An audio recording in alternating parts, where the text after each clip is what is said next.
ที่วันนั้นพี่แต่งเล่าให้เอฟังเรื่องคีตาใช่ไหมเอาอันแรกก่อนเลยได้ไหมครับไม่รู้พี่แต่งทำไมถึงชื่อว่าคีตาครับมันเพราะจังเลยนะมันแปลว่าดนตรีไงอ๋อมันคือคำไทยคำบาลีหรือสันสกฤตอ๋อก็คือคีตานี่แหละคีตะอ๋อคีตามันเป็นสันสกฤตหรือคีหรือบาลีอะไรสันสกฤตศิลป์อะไรพวกนี้แหละแต่มาทำให้มันดูสากลก็เลยเป็นคีตาคีตะชื่ออะไรเหมือนค่ายเพลงญี่ปุ่นคีตะคีตา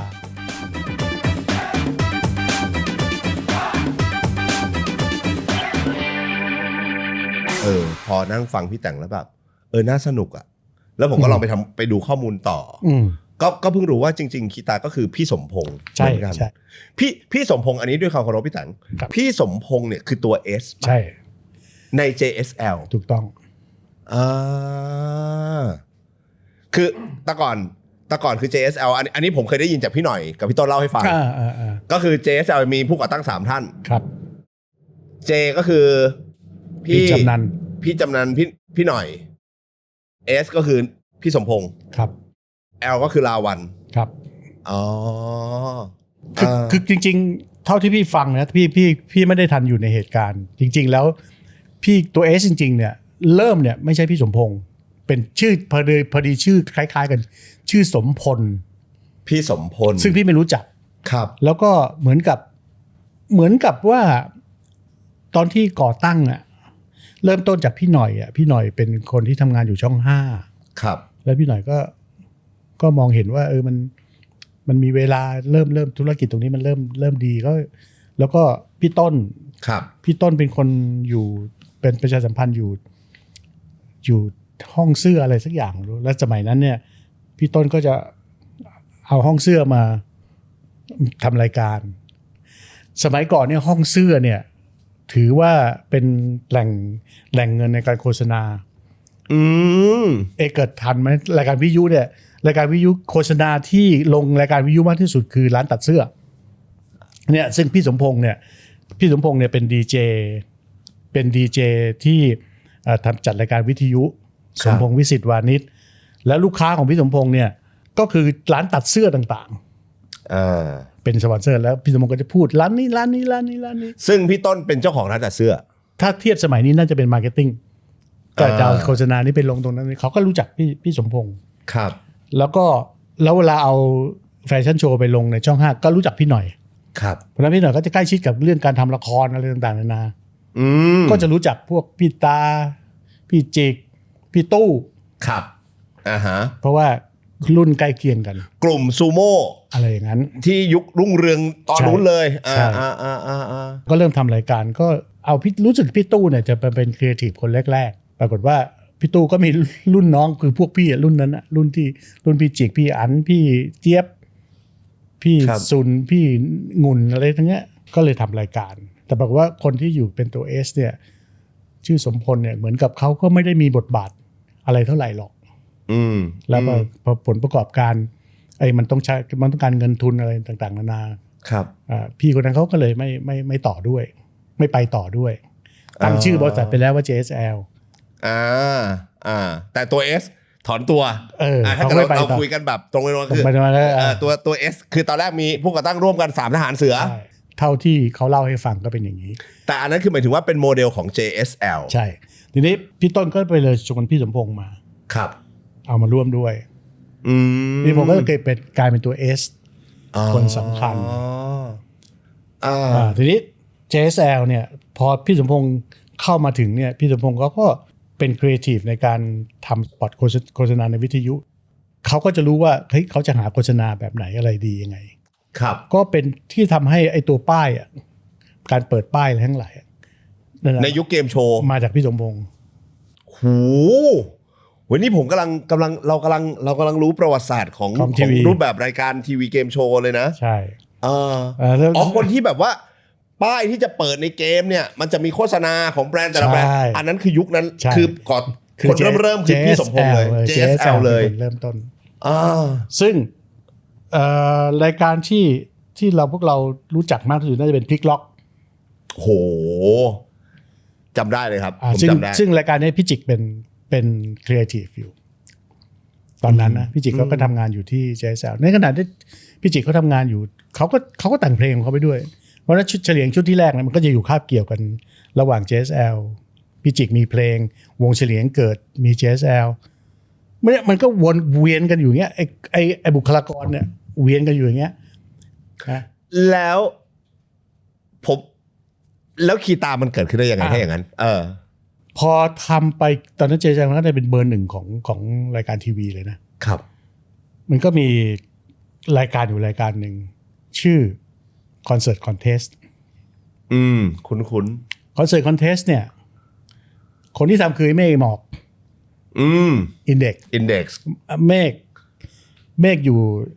เมฆเขาอยู่ที่ JSL หมอกก็ตอนนั้นอยู่การบินไทยอยู่มั้งแล้วก็เขาก็ช่วยทำงานแล้วก็ทำเป็นครีเอทีฟรายการเนี้ยเขาก็ทำเป็นประกวดร้องเพลงคอนเสิร์ตคอนเทสต์ก็ได้นักร้องมาเต็มเลยตอนนั้นแกรมมี่เริ่มเกิดแล้วแกรมมี่เริ่มเกิดคอนเสิร์ตคอนเทสต์ตอนนั้นลิขสิทธิ์มันก็ไม่มีก็เอาพี่เบิร์ดมาออกเอาใครต่อใครมาออกเงาเสียงคนที่ร้องปีเขาจะประกวดแบบนี้อาทิตย์นี้เดือนนี้จะประกวดคนเหมือนเบิร์ดอาทิตย์นี้จะประกวดคนเหมือนคาราบาวประกวดแล้วก็หาแชมป์ชิงแชมป์ดวลแชมป์อะไรอย่างเงี้ยหาไปเรื่อยๆเขาก็ทำงานร่วมกันพี่จิกเขาก็เป็นexecutive producer แล้วตอนนั้นเสร็จแล้วพอถึงจุดหนึ่งก็เฮ้ยพี่สมพงษ์เคยทำพี่สมพงษ์ในตอนที่เป็นดีเจเนี่ยเขาเคยทำเป็นเสียงเคยจ้างนักร้องครับคือพี่สมพงษ์ก็บอกว่าพี่สมพงษ์เป็นคนชอบเพลงมากรักเพลงมากครับรักภาษารักนักแต่งเพลงเขาจัดรายการวิทยุก็มีนักร้องคนอื่นมาให้เขาเปิดเพลงเฮ้ยคนนั้นอยากดังก็มาให้เขาเปิดคนนี้อยากดังแล้วก็เปิดเขาเรียกเชียร์เพลงนะครับเชียร์คนไหนก็ดังเชียร์คนไหนก็ดังเพราะว่าพี่สมพงษ์ยุคนั้นเขาแพ็กกันเป็น5 เสือ 5 สิงห์มีพี่วิยาสุภพรลูกโอภาสอะไรพวกเนี้ยมันก็ดังเขาว่าเฮ้ยงั้นเขาทำเองบ้างดีกว่าเว้ยเขาอยากฟังเพลงอย่างที่เขาอยากฟังเขารู้จักนักแต่งเพลงก็ไปจ้างมาทำเพราะนั้นพี่สมพงษ์ก็เข้าใจธุรกิจเพลงพอสมควรรู้จักนักธุรกิจที่เพราะว่ามาจากการเป็นนักจัดรายการวิทยุด้วยถูกต้องพอรายการคอนเสิร์ตคอนเทสต์ดังพี่จิกเป็นนักแต่งเพลงอยู่แล้วครับใช่ไหมพี่สมพงษ์ก็รู้จักกับธุรกิจการทำแผ่นเสียงทำเพลงอยู่แล้วรู้จักครูเพลงรู้จักอะไรแต่ไรพี่จิกก็เป็นคนที่ครีเอทีฟอยู่แล้วก็อัลบั้มเฉลียงพวกเราก็เกิดแล้วคือตอนนั้นเกิดแล้วเราเกิดอยู่ที่ครีเอเทียเป็นอัลบั้มแรกอื่นๆมากมายอัลบั้มไม่นี่แล้วที่2อัลบั้มแรกจริงๆก็ให้ JSL เป็นคนโปรโมทคนลงทุนด้วยซ้ำไปแต่ว่าตอนนั้นเนี่ยมันไม่ค่อยสนใจซึ่งอัลบั้มแรกตอนนั้นพี่แต่งยังไม่มาถูกไหมแต่อัลบั้มอื่นมากมายตอนนี้เฉลียงดังแล้วอื่นๆมากมายดังแล้วพี่จิกก็เข้ามาสู่แวดวงในการทำธุรกิจที่เป็นเพลงเป็นเทปแล้วตอนนี้แกรมมี่เกิดแล้วเทปมันเริ่มบูมแล้วเริ่มมียอดขายสูงแล้วครับเขาก็เลยแบบเขาก็มีรายการโทรทัศน์ใช่ไหมในขณะตอนนั้นแกรมมี่ยังไม่มีรายการโทรทัศน์รายการโทรทัศน์เขาสำเร็จแล้วครับJSLสำเร็จแล้วเขาก็เลยทำค่ายเพลงไหมเพราะว่าประกวดนักร้องมาเนี่ยนักร้องเต็มเลยใช่ไหมครับเขาก็ทำก็เซตอัพกันวันนั้นคีตาในยุคแรกเนี่ยมี JSL อยู่ในนั้นด้วยเหมือนกับคีตาเป็นบริษัทลูกใช้คำนี้ได้ไหมครับอย่างนั้นเป็นอย่างนั้นเป็นบริษัทลูกที่ออกมาทำธุรกิจเพลงจาก JSL ใช่แต่เมื่อกี้พี่จังพูดอยู่ชื่อหนึ่งแล้วผมเคยได้ยินบ่อยมากคือ Creatia Creatia คือของนินจาไอ้นินดะชนินดะกับไอ้เก้งจิระมาริกุลครับเป็นค่ายเพลงเหมือนกันเป็นค่ายเพลงแต่ก่อนคีตาก่อนนิดนึงก่อนคือเคเทียเนี่ยพี่นินเนี่ยเขาจบนิเทศจุฬารุ่นเดียวกับพี่ ครับก็ทำคอนเสิร์ตพี่ปุ๊อัญชลีแล้วเลยมันก็แบบโหมันทำค่ายเพลงดีกว่ามันก็คิดใหญ่นะแล้วก็เก้งก็เป็นรุ่นน้องเก้งก็เป็นนักถ่ายก็ชอบเพลงก็เคยเลยทำค่ายเพลงรู้สึกจะชุดแรกคือพี่ปั่นโอ้ครับแล้วก็อุ้ยละวิวันแล้วก็เฉลียงพี่จิกเขาก็เลยไปแต่งเพลงให้อุ้ยไอพี่ชายที่แสนดีแต่นั้นนะเพราะว่าจริงๆก็เป็นกวนเดียวกันก็คือรู้จักกันอ่ะครับแล้วก็เลยเฉลียงพอทำเสร็จก็เลย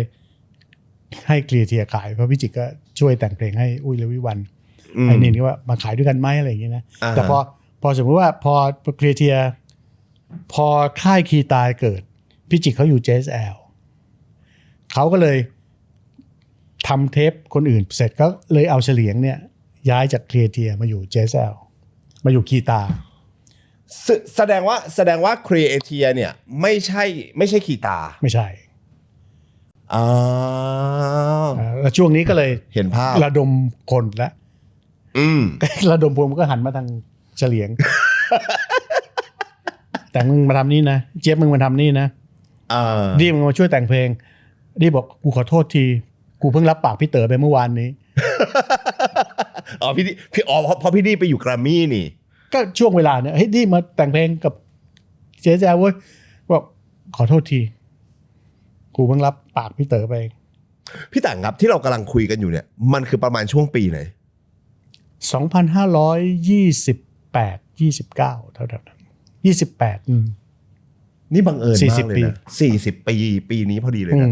เวลาได้มามีโอกาสมานั่งฟังเรื่องคีตาแสดงว่าอันนี้ผมรับอัพเร็วๆแสดงว่าคีตาก็คือเกิดจากสมาชิกของผู้บริหารของ JSL ครับคือพี่สมพงษ์ใช่เป็นดีเจด้วยทำทีวีด้วยเป็นครีเอทีฟด้วยมาร์เก็ตติ้งด้วยรู้การตลาดอย่างดีและเป็นมิวสิกเลฟเวอร์ใช่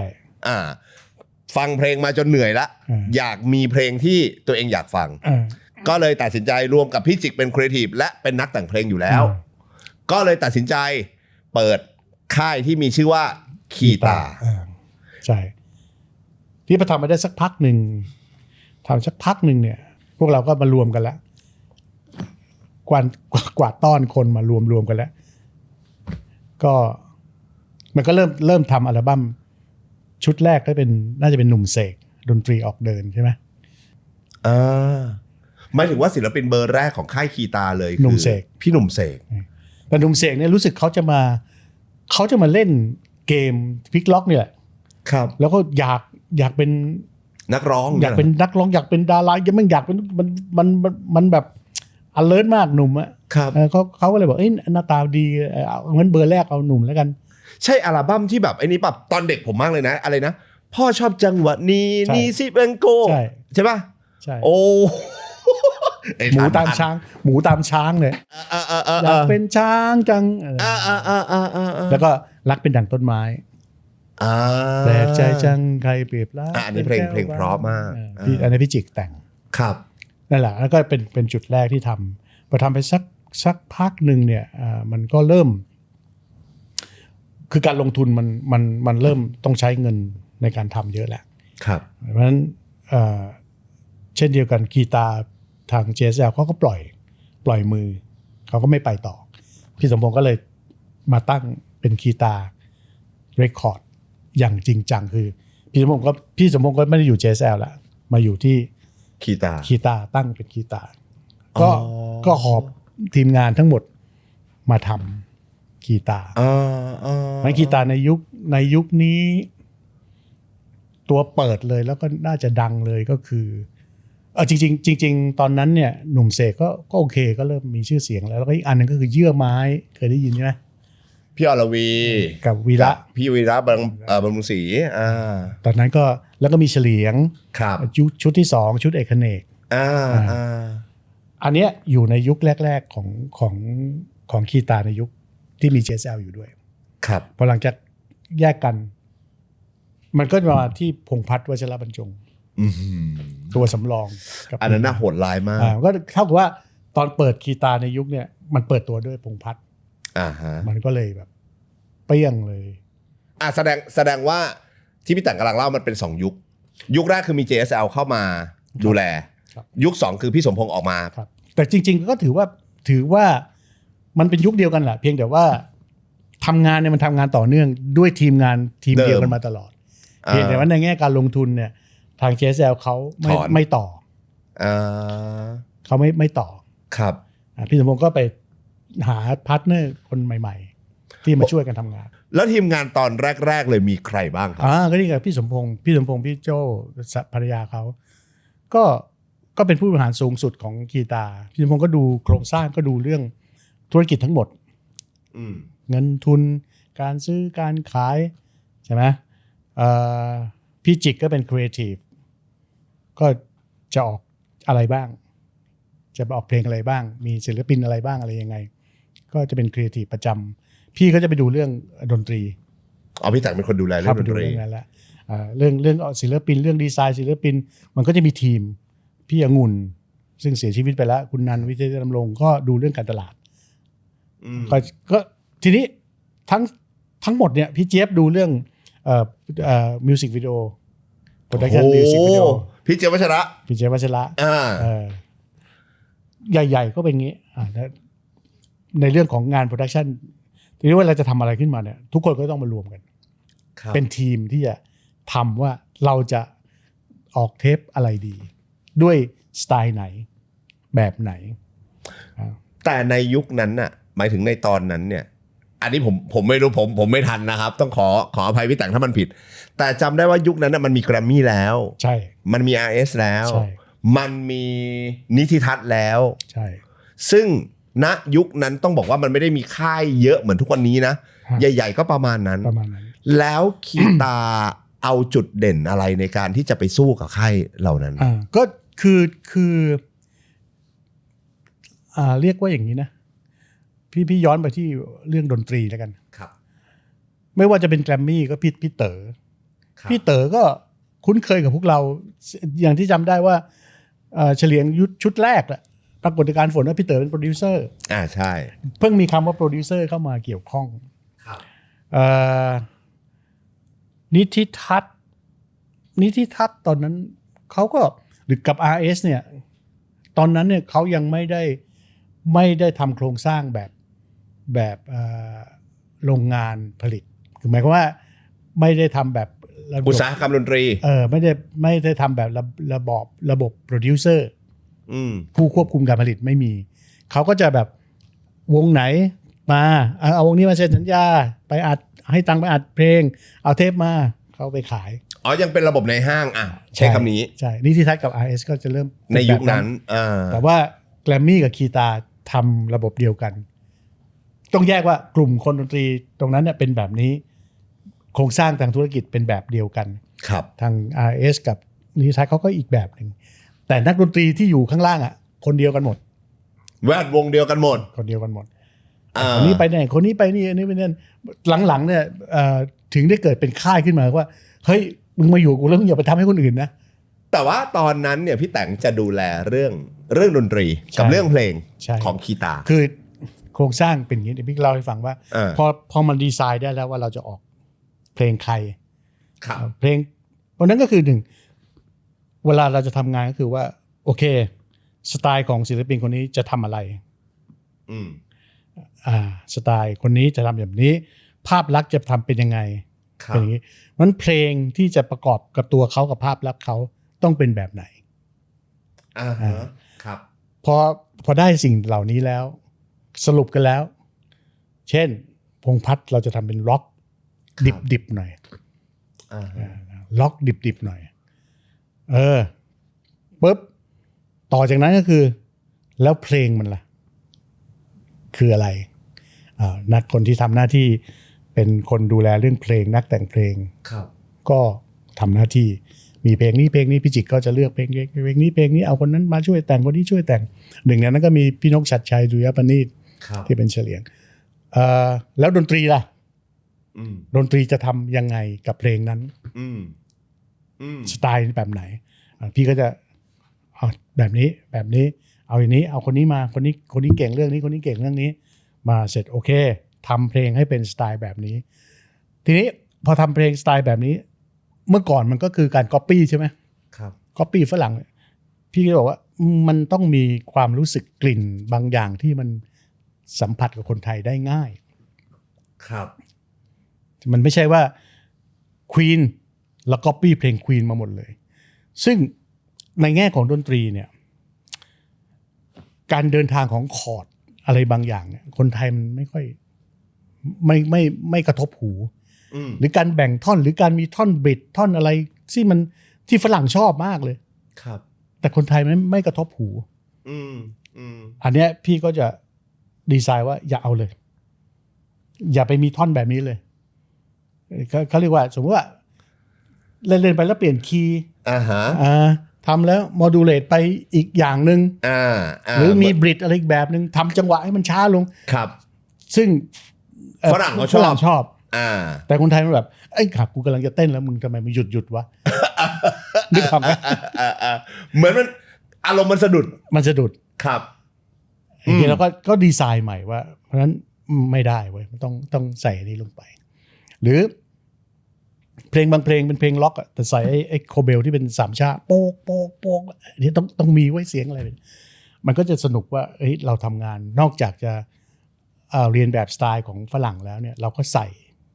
รสนิยมนี่คือเป็นวิธีคิดภาพหลักของคีตาในตอนนั้นเลยไหมครับหมายถึงในวิธีการดีไซน์มันไม่ได้มีบริบทว่าเป็นแบบนั้นแต่ว่าพอทำแล้วทุกคนชอบหมดสมมติว่าพี่เสนอไอเดียแบบนี้ทุกคนเอาชอบพี่จิกแต่งเพลงอย่างนี้มาเฮ้ยทุกคนชอบเฮ้ยล็อกดิบๆแบบพงพัดชอบเว้ยแต่ว่ามึงซกมกอย่างนั้นมึงขี่มอไซค์ดีไหมวะมอไซค์เก่าๆนะมอไซค์เก่าๆสักคันหนึ่งดูให้มันแอนตี้ฮีโร่หน่อยครับได้ในชุดแรกอ่ะพี่ยังแอบว่าเฮ้ยแล้วแบบไอ้สภาพอย่างนี้นะมึงต้องเล่นดนตรีสักชิ้นหนึ่งคนที่เป็นพเนจรด้วยมอไซค์หนึ่งคันนะมันควรจะมีกีตาร์มันมีกีตาร์หรือว่าเมาส์ออร์แกนหรืออะไรอย่างเงี้ยนะพี่บอกให้เอาแซกดีกว่าแม่งแปลกดีเพราะในชุดแรกอ่ะกระเป๋ามอเตอร์ไซค์ของพี่ออฟจะมีแซกเก่าๆตัวนึงให้มันดูเท่และแตกต่างคาร์บอยหาเลยมันไปเป่าแซกมันไม่ค่อยมีใช่ไหม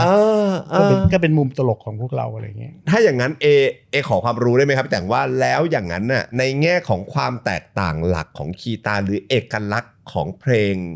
คีตามันคืออะไรที่แตกต่างจากที่อื่นในยุคนั้นพี่ว่าอย่างนี้ต้องบอกอย่างนี้อย่างหนึ่งว่ามันเป็นส่วนผสมที่มันลงตัวแปลกแปลกคืออย่างแรกพี่สมพงษ์ก็เป็นมิวสิกเลฟเวอร์คนหนึ่งที่แบบชอบแล้วพี่สมพงษ์เป็นนักคิดแกเป็นคนก๊อปปี้ไรเตอร์ก็เป็นนักสร้างสรรค์นะเพราะฉะนั้นแกก็นิยมคนที่มีความคิดสร้างสรรค์อย่างเช่นแกก็จะชอบเฉลียงเพราะว่ามีไอเดียอะไรเป็น creative music ก็มีพี่จิกที่เป็นนักคิดครับแล้วเรียนสถาปัตย์คือนักออกแบบแล้วก็มีเพื่อนๆอีกหลายคนเป็นนักออกแบบครับแล้วก็มีพี่เป็นนักดนตรีที่ไม่ได้ค่อยชอบเล่นดนตรีที่อยู่ในจารีตแบบเดิมๆที่เคยเล่าให้เอฟังครับพี่บอกมาทำด้วยพี่ก็สนุกว่ะที่จะดีไซน์ดนตรีเป็นอย่างงู้นอย่างนี้อย่างนั้นพี่คนนี้เคยเล่นกับเรามาเมื่อตอนเราเป็นนิสิตอยู่เราไปเล่นต่างจังหวัดเราไปเล่นลูกทุ่งด้วยกันโอ้โหคนนี้เก่งที่แปลงเลยเล่นกีตาร์โคตรเก่งเลยดึงมาช่วยเล่นดนตรีล็อกหน่อยป่ะแล้วใส่ไอ้แบบนี้เข้าไปพี่ใส่สเกลไทยเข้าไปหน่อยไอ้พี่อีกเพื่อนคนนึงโอ้โหแม่งมึงทำชื่อสุรชัยบุญแต่งเขาเคยทำเพลงให้สาวไอ้ชุกก๊อกเปิดประตูแต่ว่าเป็นนักดนตรีที่เป็นร็อกแต่มันทำเพลงลูกทุ่งแบบสามชาโคตรดีเลยชื่อพี่ใหญ่เฮ้ยใหญ่มาทำสามโทนดีกว่าวะเพราะว่ามันเป็นนักดนตรีที่มาจากสายลูกทุ่งมาแต่ว่าเก่งมากครับแล้วก็ทำงานเร็วแล้วก็มีกลิ่นของความเป็นร็อกแบบไทยๆที่ดีมากเลย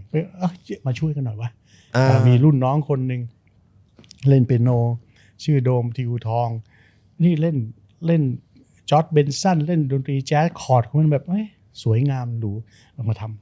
าทำด้วยกันเดี๋ยวไปทำโคโค่แจ๊ส ทำเพลงป๊อป โอเค พี่ก็ดึงคนเหล่านี้มา แล้วก็ดีไซน์ให้ใส่ไอ้นี่ลงไปไอ้นี่ลงไปทำแบบนี้แบบนี้แบบนี้แล้วในขณะเดียวกันพี่ก็ต้องดูแลตัวศิลปินนักร้องทุกคนใช่ไหมครับก็ต้องพยายามทำให้เขาไปเป็นแบบที่เราวางไว้ซึ่งจริงๆก็จะใกล้เคียงกับตัวเขาอยู่แล้วจริงๆเราดีการดีไซน์มันก็ไม่ได้หนีตัวเขามากหรอกครับแต่ว่ามีบางคนที่อย่างเมื่อเคยสัมภาษณ์จุ๋มนาฬิกาจางเนี่ยอันนั้นมาใสเลยร้องเพลงป๊อปทั่วๆไปอยู่ๆให้ร้องเพลงแจ๊สให้ร้องเพลงธรรมดานั่นแหละแต่ว่าดนตรีมันจะเป็น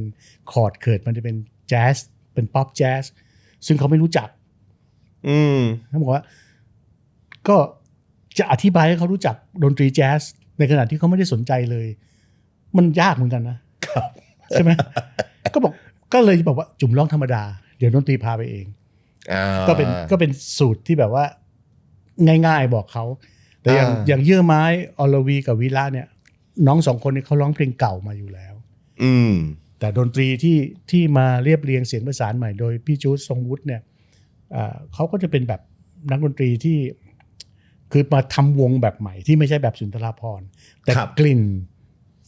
มันยังอยู่หมดเลยแต่รวมวงแบบใหม่แล้วก็จะโชว์นักดนตรีท่านหนึ่งซึ่งเป็นนักไวโอลินครับเก่งมากชื่ออาจารย์นพโสธิพันธ์มันก็จะเป็นสีอะไรที่ออกมาใหม่เลยในยุคนั้นโคโค่แจ๊สก็เฮ้ยเอาเพลงตัวสำรองอีกนานความรักเรียกหาคุณไล่กาเป็นเพลงเก่าหมดเลยแต่มาทำเป็นที่เราเรียกว่าดนตรีแจ๊สมันก็เกิดสิ่งใหม่เกิดขึ้น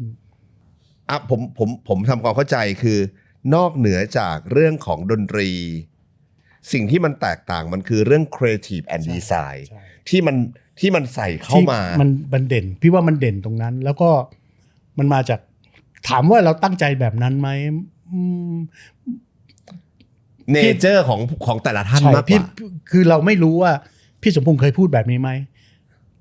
พี่จิกเคยพูดแบบนี้ว่าเราจะเอาแบบนี้พี่ไม่เคยได้ยินครับแต่เวลามารวมกันแล้วมันคิดแบบเดียวกันมันไปแบบนี้มันแปลกกูเอามันก็เลยถ้าจะให้สรุปตอนที่เราเลิกทำไปแล้วอาจจะพูดในเชิงวิชาการให้เห็นได้ว่าอ๋อมันคือการออกแบบสิ่งที่มันเหมือนมีอยู่แล้วแต่ว่าพี่ก็ชอบพูดนะแม่งนี่คือวิชาสถาปัตย์เลยมึงสร้างตึกอะทำไมตึกแม่งไม่เหมือนกันวะแต่มันก็คือตึกอะนี่คือเพลงอ่ะแต่มันไม่เหมือนกันซะทีเดียวผมยังจำได้เลยว่าตอนที่พี่ออฟออกอัลบั้มแรกๆเลยอ่ะพวกผมตอนนั้นผมเด็กมากนะแต่เป็นคนชอบฟังเพลงยังแบบอันนี้ด้วยความเคารพครับอันนี้มีกล้านะแต่ขอโทษแฟนๆพี่ออฟไว้ก่อนนะตอนนั้นด้วยความเคารพจริงอัลบั้มแรกร้องเพลงอะไรวะแต่ฟังไปฟังมาเฮ้ยชอบเฉยเลยติดเฉยเลยแล้วพอหลังๆมาอะไรมีปกเหล็กมีโอ้โหแบบสนุกมากแล้วแต่ละเพลงแบบพอยิ่งฟังมันยิ่งกลายเป็นแบบมันเป็นวันเดอร์ซองจริงๆอ่ะแต่ตอนแรกผมยอมรับจริงๆเสียงพี่ออฟไม่ได้จริงๆตอนนั้นอ่ะคือด้วยมีอีกหลายคนเลยที่ไม่ได้ ไม่หรอกด้วยความที่ตอนนั้นอ่ะเราก็ฟังมาตรฐานนักร้องถูกกล่อมว่ามาตรฐานนักร้องมันต้องแบบนี้ต้องขนาดนี้ต้องประมาณนี้ใช่แล้วอย่างเงี้ยมองยังไงครับพี่แต่งว่าคนนี้จะมาเป็นศิลปินของคีตาในโลกเนี้ยโอเคคนที่ร้องเพลงเก่งแล้วเสียงดีแล้วดังอันนี้เรื่องปกติครับแต่คนที่ร้องเพลงเสียงไม่ดีเลย ไม่ได้เลยน่ารำคาญมากเลยแล้วดังมีไหมมีลุยส์อาร์มสตรองWhat over the full world ดังทั้งโลกเลยนะมีไหมถามว่าอะไรที่ทำให้เขาเป็นอย่างนั้นแต่สิ่งที่เขาสื่อสารเพลงออกไปให้คนไปทัชชิ่งกับหัวใจคนนะไอ้นี่คนเก่งๆยังทำไม่ได้เท่าเขาเลยเพราะฉะนั้นหัวใจของเรื่องนี้มันก็คือตัวเพลงกับการสื่อสารของศิลปินท่านนั้นที่สื่อไปให้คนฟังรู้สึก ทัชชิ่งได้ทันทีทันใดอันนี้คือหัวใจของเรื่องเพลงมันเพราะฉะนั้นจริงๆก็คืออยู่ที่คนส่งสารกับคนรับสารมันตรงกันพอดี ฮะ วันหนึ่งที่เอฟังพี่ออฟวันแรกมันแม่งสากหูอะ ฟังไปฟังมาเฮ้ยแม่งได้อะพี่ออฟสื่อสารเรื่องนี้เก่ง ถึง ว่ะ ใช่อันนี้ถูกเลยครับพี่แต่งมันเป็นแบบนั้นจริงๆ มันเป็นแบบนั้นจริง คือไม่ต้องดีอะแต่แม่งโดนอะ ๆ ผมยังจำ เจ็บ ได้ นี้อีกนาน โอ้โห แล้วแบบมีอีกหลายเพลงนะที่มันไม่ใช่ timeless ขนาดนั้นแต่มันมีหลายเพลงที่แบบ ขอเธอฟ้าคนนี้ให้เป็นแค่คนโอ้โหแต่ละเพลงมันแบบมันใช่หมดเลย หรือในเพลงเดียวกันแม้กระทั่งพี่ออฟร้องอีกนาน ครับ แม่งก็กระแทกใจไปแล้ว พอจุ๋มนาลีกระจ่างมาร้องอีกเวอร์ชันหนึ่งเฮ้ยแม่งโดนแล้ว เป็นโดนอีกฟิลด้วยนะ ใช่นานโอ้แม่งนางสาร ใช่นะเพราะฉะนั้นจริงๆก็คือว่าเฮ้ยเพลงมันดีนะ คนสื่อสารออกไปดีด้วย พอดีด้วย คนรับแม่งรับทั้งสองอย่างพร้อมๆกันพอดี จุ๋มร้องเพลงดีมาก เพราะนั้นบางทีการฟังเพลงต้องการแค่นี้ แล้วคีตามองยังไงว่าศิลปินคนไหนจะสามารถสื่อเข้าไปถึงทัชชิ่งคนฟังได้ขนาดนั้นพี่แต่งมองยังไงว่า หมายถึงว่าผมกำลังอยากทราบว่าอ่ะพี่ออฟพงษ์พัฒน์ก็ไม่เคยเป็นนักร้องมาก่อนพี่จุ๋มตอนนั้นก็ยังวัยรุ่นมากพี่เอ็มสุรศักดิ์หนักกันไปก็ใหญ่เลยทีนี้ คนมาพี่เอ็มนี่คนมา อะไรอย่างเงี้ยคือแล้วรู้ได้ยังไงว่าจะต้องแบบเนี้ยเขาจะทัชชิ่งได้อะไรอย่างเงี้ยพี่แต่งคือสำหรับพี่นะพี่อยู่กับนักร้องที่เวลาพวกนี้คือผ่านห้องอัดจะอยู่กับพี่ตลอดครับพอพี่เชื่อแบบนี้แล้วเนี่ยพี่เชื่อว่าอย่างนี้แล้วคือมันอาจจะเป็นเพราะว่าพี่เองก็ร้องเพลงไม่ดีไม่เป็นแต่พี่เชื่อว่าถ้าพี่ร้องเพลงแล้วพี่สื่อสารได้สำหรับตัวพี่เองนะเพราะถ้าพี่เล่นแซกอะโอเคพี่สื่อสารผ่านแซกได้แล้วถ้าเราไม่ได้เป็นนักร้องเราก็รู้สึกว่าเอ๊ะถ้าเราร้องเพลงไม่ได้เป็นนักร้องที่ร้องเพลงดียังอยู่ในเฉลียงเงี้ยพี่เกียงก็ร้องดีพี่จุ๋ยก็ร้องดีพี่เจี๊ยบก็ร้องดีเราร้องทีไรไม่เสียงสู้พี่เขาไม่ได้แต่พี่ก็เชื่อว่าถ้าพี่ร้องเพลงมันก็ต้องสื่อสารได้พอเรามีความเชื่อแบบเนี้ยเราก็ต้องปลุกปั้นศิลปินที่เรากำลังจะทำให้สื่อสารอย่างนั้นได้เต็มความสามารถของเขาจริงๆโดยไม่ว่าศิลปินท่านนั้นจะเป็นใครจะเป็นใครก็ตามจะมีความสามารถมาระดับไหนก็ตามแต่เราเชื่อว่าเพลงมันมาแล้วดนตรีมันมาแล้วคุณตั้งใจทำแล้วทำไปถึงจุดหนึ่งที่เฮ้ยมันสื่อสารได้แล้วโอเคใช้ได้ละเพราะฉะนั้นเราเลือกยังไงก็ต้องบอกว่าในยุคนั้นเนี่ยคนที่จะยืนอยู่บนเวทีแล้วมีคนรับก็คือว่าเฮ้ยคุณต้องมีวิธีการสื่อสารเนี่ยที่ใช้คำว่าสื่อสารคือบุคลิกภาพในการแสดง outstanding เนี่ยหรอ outstanding คุณต้องแสดงให้คนเอาคนให้อยู่อะพูดง่ายๆครับคุณร้องเพลงดีแล้วไปยืนนิ่งๆสังเกตใช่ไหมนักร้องลูกทุ่งหลายท่านที่ยืนร้องเพลงนิ่งๆทำไมต้องมีหางเครื่องเพราะตัวเขาเพอร์ฟอร์มอาจจะเอาคนดูไว้อยู่ถ้าเขาคนเดียวแต่เสียงก็ได้แต่ว่าเวทีใหญ่ๆคนดูเป็นหมื่นเป็นพันเงี้ยไม่ได้อะเลยต้องมีหางเครื่องแต่สำหรับศิลปินคีตาไม่ได้คือพอเป็นอัลบั้มแบบนี้มันไม่ได้มันก็ต้องเราก็ต้องดูว่าเฮ้ยเวลาจะทำศิลปินคนหนึ่งต้องคิดว่าเวลามันไปยืนบนเวทีคอนเสิร์ตอะเอาคนอยู่ไหมทีนี้คุณสมบัติเนี้ยนักแสดงจะได้เปรียบเข้าใจแล้วเพราะเขามีโน้ตฮาวเรื่องพวกนี้อยู่แล้วใช่ acting การแสดงนึกออกครับพี่ออฟเนี่ยชัดเลยตอนเขามาร้องในรายการอะไรไม่รู้วิก07แล้วพวกเราก็ไปดูพี่โจตอนนั้นพี่ออฟก็เป็นพระเอกให้ JSL ครับแล้วก็เราทำค่ายกีตาร์แล้วก็มีคนไปชวนมาทำเพลงออฟมันเป็นพระเอกอะนะร้องเพลงได้เปล่าออฟก็ได้ผมคาราบาวผมได้ภาษาได้โอ้ยสบายก็ร้องตามคนอื่นร้องคาราบาวร้องอย่างนี้ก็มีรายการอะไรแล้วก็ออฟมาร้องในรายการพี่โจพี่สมพงษ์พี่จิกครับ ตามพี่ไปเฮ้ยแต่งไปดูหน่อยวะไหวเปล่าวะ ก็ใช้คำนี้จริงนะไหวเปล่าวะพี่โจก็ไปดูพี่โจภรรยาพี่สมพงษ์ก็ไปดู ครับ เพราะมันอยู่บนเวทีมันแบบโอ้โหแม่งเท่มากเลย พี่ออฟตอนนั้นใช่ไหมฮะ มันหล่อแล้วก็ตัวมันพระเอกอะสูง แล้วมันก็ร้องเพลงว่าบัวลอยมันก็ชูมือขึ้นนะพี่จำได้ภาพนี้นะ บัวลอยไอ้เพื่อนยากทำไมจะพี่ดูอยู่ โอ้โหให้แม่งมันส่งพลังมามากเลยนะแต่เสียงมันก็ร้องตอนนั้นก็เพี้ยนไปเพี้ยนมาแหลกเลย ครับ แต่ว่าจบเพลงจังหวะถ้าเอาตามเทคนิคนะจังหวะได้ไม่หลุดเสียงเพี้ยนแก้ได้นะแล้วก็ถ้ามีเพลงก็ปั้นหน่อยลงทุนหน่อยหมายถึงว่าใช้เวลาหน่อย ครับ ถ้าเป็นเพลงของเขานะมันน่าจะได้บอกเฮ้ยได้พอจิกได้ ชอบแล้วตอนนั้นพี่ดูอ่ะพี่ชอบไปเนี่ยเฟรดดี้เมอร์คิวรี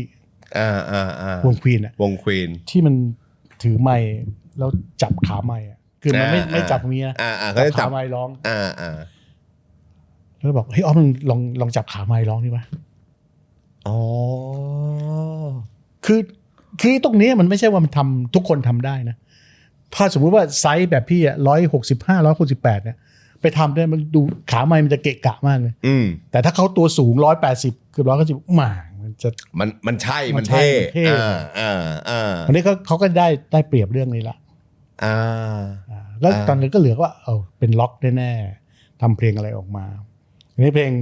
ลงที่เขียนออกมาก็มีหลายเพลงแต่ว่านกเขียนเพลงนี้ฝากพี่จิกมาตั้งหลายอันพี่จิกไปเปิดฟังเฮ้ยเพลงนี้แม่งกระทบกับไอออฟพอดีเลยตอนนั้นคือเราจะแอนตี้ฮีโร่หน่อยโหมึงแบบว่าซ่าเหลือเกินดิบเหลือเกินแต่ว่าใจมึงเนี่ยเป็นตัวสำรองอ่ะไอเรามันตัวสำรองคนหนึ่งเพลงนี้แม่งได้เลยตีแล้วก็บอกนกแต่งอีกเพลงนึงพอนกเขามีโจทย์เป็นพงษ์พัฒน์แล้วทีนี้ก็จากตัวสำรองเขาก็พลิกแบบแม่งเป็นกูเทพบุตรเลยเจ็บนี้อีกนานเจ็บนี้โดนเพื่อนแย่งแฟนไปกูแม่งเป็นสุภาพบุรุษขึ้นมาเลยโหยเพลงพี่ออฟแบบผมเชื่อว่าเพราะมากๆก็เยอะมากด้วยครับก็อันนี้ก็ได้เลยนะบุคลิกภาพก็ได้เพลงเขาได้แล้วที่เหลือก็คือตัวเขาจะทำยังไงกับดนตรีให้มันได้อันนี้ก็เป็นภาระพี่ทั้ง 100%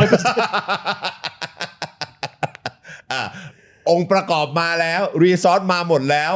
มันเหลือการปรุงโอ้โห เชฟ ปรุงยากไหมครับโอ้โห ต้องคือเวลาเราฟังสุดท้ายเราฟังเสียงฟังเสียงเขาว่าเฮ้ยมึงไม่ได้เรื่องเลยอะไรอย่างเงี้ยนะครับเพราะว่าเรามีมาตรฐานแบบหนึ่งที่เราไปวัดเขาว่าเขาร้องเพลงเราเคยฟังคนที่ร้องเก่งเราฟังตอนนั้นเราก็ฟังแกรมมี่ฟังวงที่มันเป็นแต่ถ้าเราสมมุติเราตั้งใจสมมติว่าเราอยากให้ออฟก็เป็นอย่างนี้เนี่ยก็ต้องไปมองว่าสุดท้ายมันมาจากอะไรที่เขาร้องไม่ได้ร้องแล้วยังไม่ได้เกิดจากอะไรบ้างก็ออฟมันก็ทำทุกอย่างแต่ว่ามันไม่ได้มีความรู้ด้วยว่าจะต้องร้องเพลงก็ไปร้องคาราโอเกะหรือไปร้องวงอะไรทั่วๆไปร้องตามแผ่นเสียงตามวิทยุเนี่ยมันไม่รู้หรอกว่าสุดท้ายมันร้องผ่านไมค์แล้วเสียงก็จะเป็นยังไงเขาก็ไม่รู้ใช่ไหมแล้วเขาก็มีงานทำพี่ก็จำได้ว่าคิวแรกออฟมาตอนนั้นประมาณสักบ่ายสองครับออกมาร้องเพลงได้หัดร้องไปหมดแล้วเพลงโน่นนี่นั่นออฟมาถึงก็เข้าห้องอัดร้องเลยตั้งที่ไม่ได้รู้อะไรมาก่อนร้องเลยโมโหแม่งแบบไม่ได้เลยบอกออฟไปทำอะไรมาผมเพิ่งเลิกถ่ายหนังตอน10 โมงนี่เองพี่ยังไม่ได้นอนเขายังไม่รู้เลยว่าการร้องเพลงมันต้องนอนมันต้องให้ร่างกายสมบูรณ์นั้นความรู้พื้นฐานในการเป็นนักร้องเนี่ยยังไม่มีเลยก็มีคนไปบอกว่าเฮ้ยเป็นนักร้องต้องกินน้ำอุ่นต้องกินน้ำร้อนนะจะได้ทำให้เส้นเสียงมันวอร์มอะไรเงี้ยมันก็พยายามทำซดน้ำร้อนเป็นกระติกเลยมันไม่ใช่คือออฟมันไม่ใช่ว่ากินน้ำร้อน10 กระติกแล้วเสียงมันจะดีขึ้นเลยก็คุยกันเล่นกันเลยแต่แล้วก็ด้วยความสนุกสนานนะพี่ก็ไม่ได้รู้สึกว่า ไปอะไรนะไปข่มขู่อะไรเขา ไปบีบบังคับขู่เข็น แต่พอเขารู้แล้วว่ามันไม่ได้แหละนี่ออฟก็กลับไปซ้อมตัวเองเขาก็จะแบบรู้แล้วมันไม่ใช่วิธีแบบเดียวกับถ่ายหนังคนละอย่างกันแล้วก็เลยก็คือเขาก็ต้องทำกันบ้านเราก็ต้องควบคุมแล้วจับให้ได้ว่าได้หรือยังไม่ได้ก็เปลี่ยนใหม่พี่ออฟเนี่ยร้องเพลงหนึ่งประมาณต่อเพลงนะประมาณ2 อาทิตย์ กว่าจะได้1 เพลง คือร้องแล้วจนกระทั่งเสียงเขาหมดอ่ะก็กลับไปแล้วมันยังไม่ดีก็เดี๋ยวเอามาร้องใหม่เมื่อก่อนมันไม่ได้มีการอีดิทไม่มีตัวช่วยไม่มีอะไรนี่ก็ต้องทำไปกว่ามันจะดีขึ้นทีนี้ต้องบอกว่ามันไม่ใช่แค่พี่ออฟคนเดียวหรอกเกือบทุกคนก็เป็นอย่างนี้มันเลยเป็นที่มาของ1 เพลง 2 อาทิตย์ใช่ แล้วตัวพี่แต่งเองจัดยังไงครับหมายถึงว่าเคาะยังไงว่าอ่ะได้ละอย่างเงี้ยก็ไล่ไปตั้งแต่1คุณร้องไม่เพี้ยนละเนื้อคุณถูกต้องละ1คุณร้องไม่เพี้ยนละ3คุณมีสไตล์ละครับ4คุณสื่อสารอารมณ์นี้ได้ละ5ไปมากกว่านี้ไม่ได้แล้วอ่ะสุดละกลับมาที่นี่เพราะนั้นก็คืออันนี้พอแล้วคือ5แฟกเตอร์นี้พี่แต่งจะดูว่าถ้าเกิดมันครบมันได้มันพอละใช่เนื้อทำนองจังหวะนี่มันยังแบบว่าตัดต่อได้แต่ทำนองเนี่ยคุณไม่เพี้ยนแล้วนะเพี้ยนก็เอาใหม่เนื้อความเนื้อถูกต้องหมดแล้วทุกอย่างแล้วที่เหลือว่าโอเคคุณสามารถจะสื่อสารอารมณ์นี้ได้ไหมอารมณ์ของเพลงทำเสร็จก็ทำให้ดีกว่านี้ได้ไหมเราทำให้ดีกว่านี้ก็เราก็จะดูแล้วสมมุติวันนี้โอเคพอแล้วลองสิเอาขออีกเทคนึงสมมตินะครับอีกเทคนึงร้องไปเอาอีกเทคนึง2 เทคโอเคเอาไหนเอาอันเมื่อกี้นี้ ไปต่อไม่ได้แล้วเป็นเรื่องปกติไปต่อไม่ได้แล้วเราบางทีเราอยากอะไรให้มากกว่านี้นิดนึงมันก็ไม่ได้แต่แสดงว่าเท่าที่ฟังก็คือตัวศิลปินพอเขาทำไปก็อินหมายถึงว่าก็อินไปกับสิ่งที่เรากำลังทำงานกันอยู่ใช่แล้วทุกคนจะรักในการทำงานที่ห้องอัดเพราะว่าเป็นของเขาอ่ะเขาจะอยู่กับตัวเพลงจะอยู่กับเขาตลอดไปจากคนที่ไม่ได้สนใจเลยหรือว่ามาสนุกครับเขาก็จะอินก็จะรักแล้วก็จะสังเกตว่าคนที่ประสบความสำเร็จอัลบั้มที่ประสบความสำเร็จนะน้องๆพวกนี้จะแบบตั้งใจแล้วทำจริงๆเอาจริงเอาจังมากขุนพลปากกาของคีตาในยุคแรกอ่ะหมายถึงว่านักแต่งเพลงอะครับมีใครบ้างครับพี่แต่งมีพี่จิกแล้วแน่พี่นกเมื่อกี้คุณซุปละวีที่เขาแต่งเพลงถอยดีกว่าของพี่อ้อมก็มีตู่เมื่อก่อนก็อยู่คีตาพี่ตู่พิติแต่งอย่ายอมแพ้ก็มีหลายคนที่เขียนเนื้ออะไรเงี้ยก็มีหลายคนครับพี่ก็จำชื่อไม่ได้แต่ว่าตัวแบบว่าวางได้เลยว่าจะได้เนี่ยก็ประมาณเนี้ยนกพี่ตุ่นด้วยไหมครับพี่ตุ่นพี่แต้มเนี่ยเป็นโปรดักชันที่แยกที่เรารับมาทั้งอัลบั้มเขาจะทำมาเลยแล้วก็มาขายตอนนั้นที่เขาทำนีโน่มาอย่างเงี้ยครับพี่ตุ่นพี่แต้มก็มาคุยกับพี่สมพงษ์นี่แหละครับพี่สมพงษ์ก็เห็นโน่โอเคเอาเลยยังไม่ได้ฟังเพลงเลยอัลบั้มพี่นีโน่นะครับคือโน่เขาก็ร้องเพลงพี่แต้มมาตลอดร้องเพลงพิชรัตน์ครับแล้วพิชรัตน์ก็ทำโปรดิวให้เขาไอ้โน่ก็ร้องแบบพี่แต้มมาแล้วเพลงพี่ตุ่นทำเพลงครับแต่งเพลงก็เป็นคนที่เขียนเพลงทำเพลงให้พี่แต้มแล้วก็มาทำให้พี่โน่มันก็เลยเป็นสีของพี่แต้มไปเลยชลัดบุรณศิริเลยชลัดบุรณศิริผสมกันเลยผสมกันไปเลยแล้วก็ฟังแบบพี่แบบแม่งอันนี้พี่แต้มไกด์เหรอยังคุยไม่ใช่นี่เสียงโน่แล้วอะไรวะไม่เหมือนกันเลยเหมือนกันเลยนะเราก็แบบแต่ว่าโน่มันแบบมันมีสตาร์มันมีรัศมี ครับ มันเดินมาในที่ค่าย มีออร่า มัน ซู ออ เปอร์ ร่า สตา มันอ ร์ อกมา มันก็ไม่ถึงขนาดซูเปอร์สตาร์แต่ว่ามันเฟรนลี่เฮ้ยอันนี้น่าสนใจก็ทำแล้วก็พี่จิกแต่งอีกเพลงหนึ่งนะนกไปแต่งมาอีกเพลงนึงนะเสริมในอัลบั้มนี้พี่จิกเขาก็แต่งเรามาจากไหนครับพี่นกก็ไปแต่งคนขี้เหงา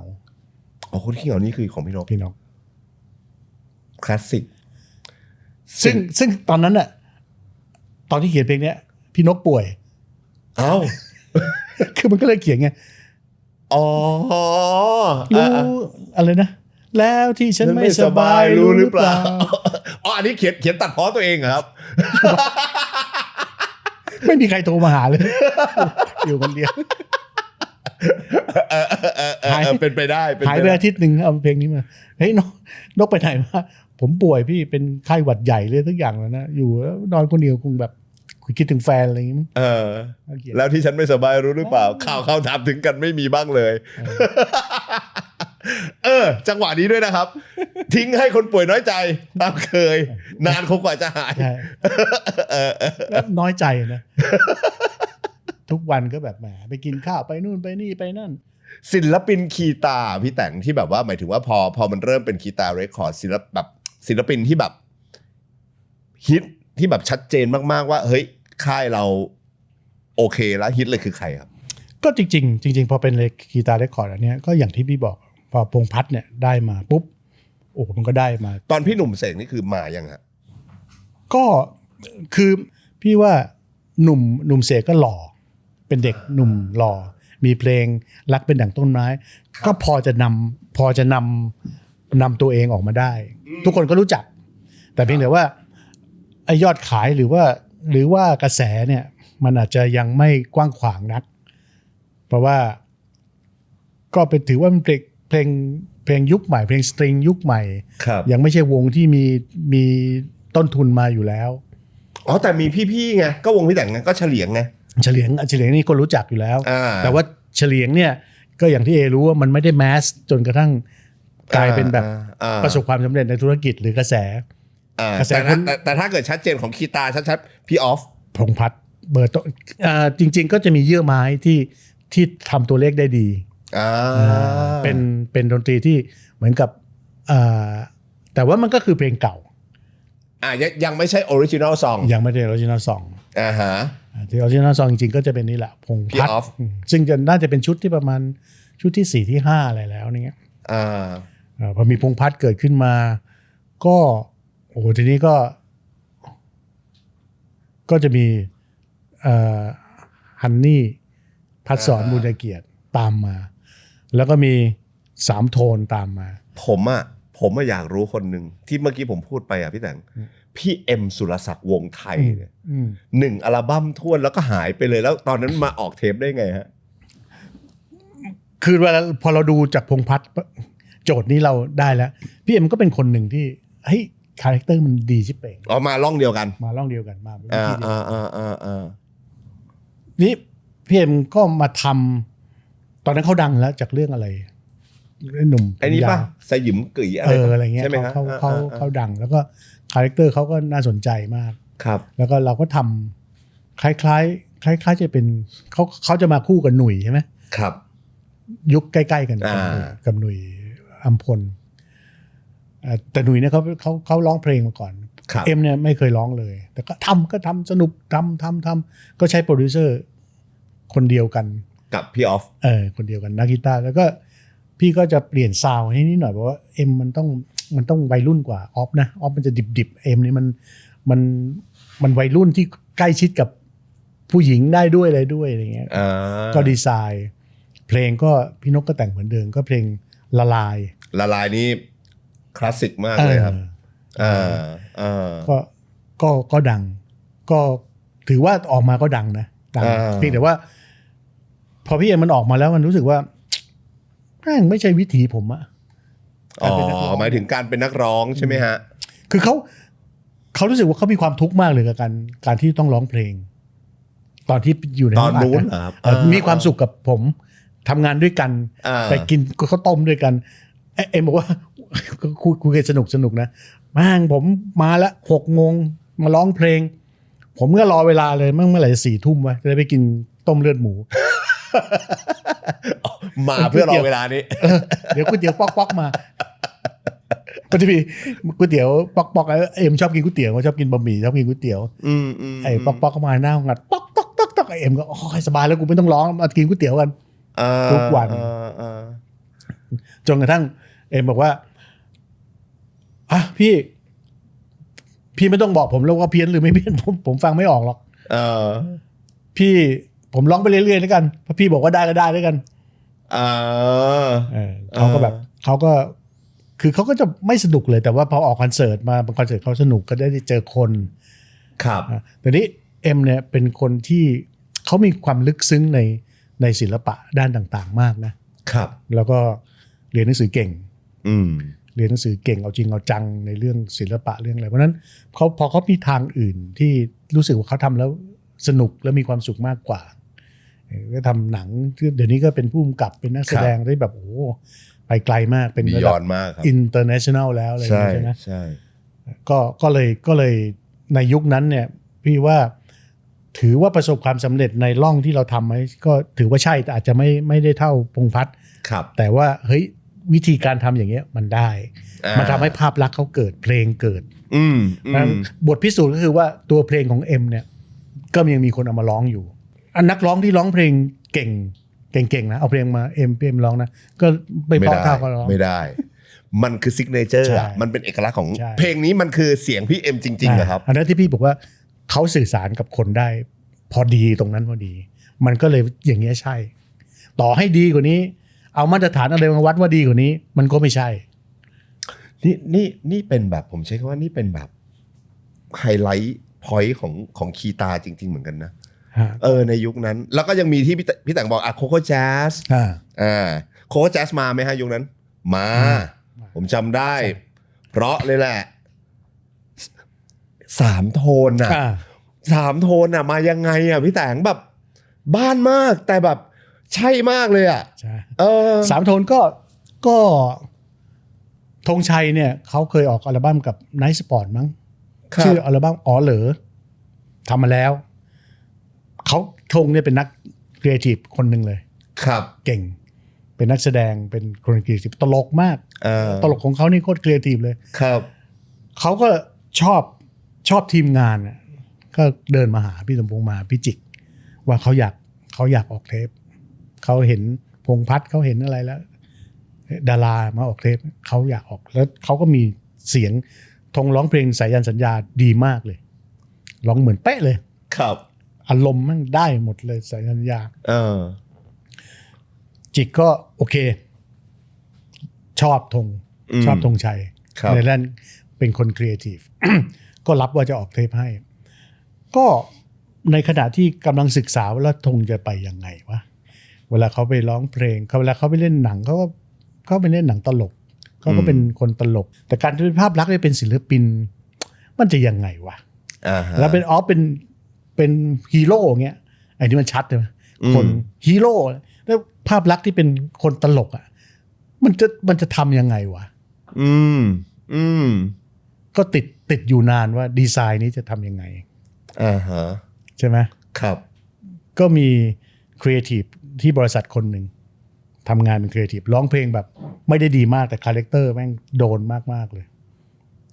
พี่บุ๋มบิ๋มพี่จิกก็ว่าจับตัวไอ้นี่ได้ไว้คนนะไอ้แต่ฟังเลยไอ้บุ๋มมันร้องไปไอ้บุ๋มมึงร้องไอ้บุ๋มมันก็มีความแปลกร้องแบบตรงไปตรงมาแล้วในระหว่างนั้นก็มีนักแต่งเพลงเขาฝากนักแต่งเพลงท่านเนี้ยพิการทางสายตาแต่เขาก็จะขายเพลงไปทุกๆบริษัทแต่งเพลงแล้วอัดเทปแล้วไปขายแล้วคนที่เดินเอาเพลงนี้ไปขายเนี่ยก็มีเด็กหนุ่มคนหนึ่งเดินไปขายเพลงแล้วก็เป็นคนพิจิกเขาก็รับมาก็ฟังเพลงว่าเพลงนี้เข้าท่าไว้ก็ติดต่อกลับไปว่าใครเป็นคนร้องในนี้ครับไอเด็กหนุ่มคนนี้ผมเป็นคนร้องเองการเล่นกีตาร์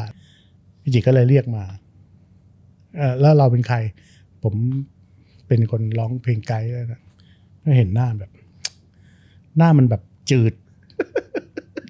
ไม่มีอะไรดีเลยนอกจากเสียงเพลงที่เขาร้อง พี่ถนอม ก็ชื่อวิทยา แล้วก็ที่พี่ทำได้จิกเนี่ยก็เอารูปถนอมเนี่ยให้พนักงานถ่ายรูปไปแล้วก็แปะไว้ที่ห้องเขาอะอยู่ข้างหน้าเขาอะอยู่หน้าโต๊ะทำงานเขาอะ ครับ แล้วก็เรียกคนนั้นคนนี้ไปดูให้แต่งมาดูนี่มั้ย ไอ้นี่นะแล้วก็เขาก็ตัดสินใจแล้วเรียกธงชัยมาธงชัยมาดูดิธงมันก็คงเบื่อแล้วมันกูรอมา2 ปีแล้วไม่ได้ออกสักทีบอกเฮ้ยคนเนี้ยจะเอามารวมวงด้วยได้ไหมธงก็ใครวะเขาชื่ออะไรชื่อวิทยาธงบอกหน้าอย่างนี้มันน่าจะชื่อถนอมมากกว่า อ๋อตอนแรกไม่ได้ชื่อ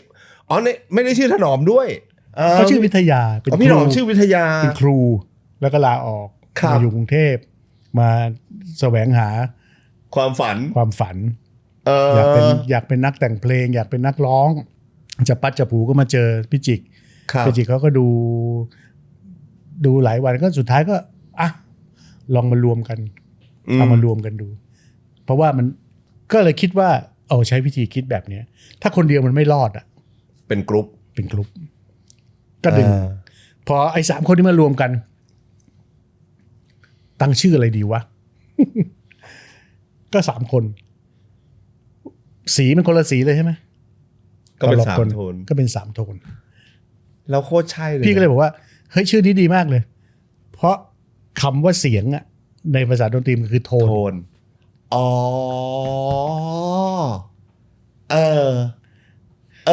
ใช่โทนในภาษาคนทุกภาษาบ้านๆก็คือลูกโทนเดี่ยว3 โทนก็คือ3 หน่วยมารวมกัน3 ทโมน3 โทนนะ3 สี3 โทน3 เสียงบอกอันนี้ใช่เลยชื่อนี้เลยแถมดนตรีก็มีกลิ่น3 ชาก็ต้องอย่างนั้นเลยเพราะว่ามันมาแล้วมันมาแบบนี้แล้วแล้วเพลงที่แต่งเพลงสุดท้ายที่แต่งอัลบั้มนี้ก็คือเจ้าภาพจงเจริญเป็นเพลงสุดท้ายเหรอครับเพลงสุดท้ายซึ่งเป็นเพลงที่คือมันมารวมกันแล้วเนี่ยมันมาร้องเพลงมาแล้วว่าโอ้โหไอ้3 คนนี้อยู่ด้วยกันแล้วสนุกที่เป่งเลยเขาจะมีวลีเด็ดของ